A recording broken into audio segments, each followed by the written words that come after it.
আজি এই যোগদান মইনা সমষ্টিৰ ঐতিহ্যমণ্ডিত বামুণপুখুৰী এই অঞ্চলৰ গড়পৰীয়া এই গাঁৱৰ আজি নামঘৰৰ ৰাইজে আমন্ত্ৰণ জনাইছে। তেনেকৈ গাঁঠি ধৰণেৰে নামঘৰ স্থাপন কৰিলে 2 বছৰ আগতে, আৰু আজি আমাক আমন্ত্ৰণ জনাইছে। আমি খুবেই আনন্দিত আজি ইয়াত উপস্থিত থাকিব পাই। আৰু স্বতঃস্ফূৰ্তভাৱে এই অঞ্চলৰ ভালে সংখ্যক পিতৃ মাতৃৰ দৰে জ্যেষ্ঠ লোকসকল কংগ্ৰেছ দলৰ লগত জড়িত হৈ আছিল। আজীৱন তেওঁলোক গোটেই জীৱন জোৰাই কংগ্ৰেছত আছিল।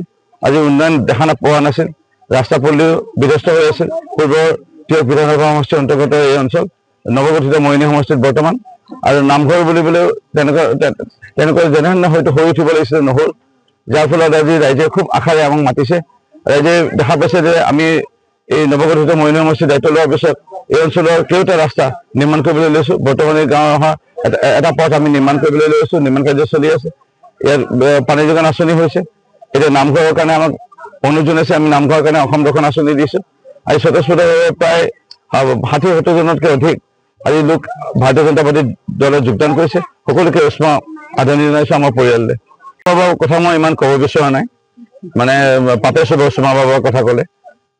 এগৰাকী নিজৰ আই থাকোঁতেও আকৌ বেলেগৰ পৰস্ত্ৰীক এনেকুৱাকৈ চুমা খোৱা, সেই চুমা বাবাৰ কথা মোক নুসুধাই ভাল।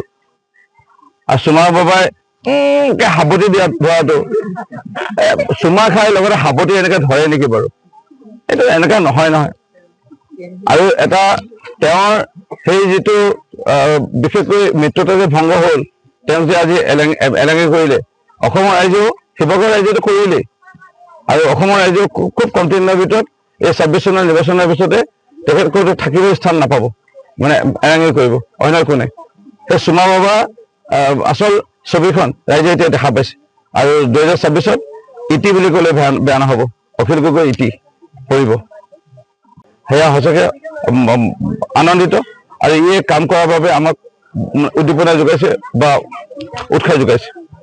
কণ কণ মইনাসকলৰ মৰম আমাক সাহস দিছে।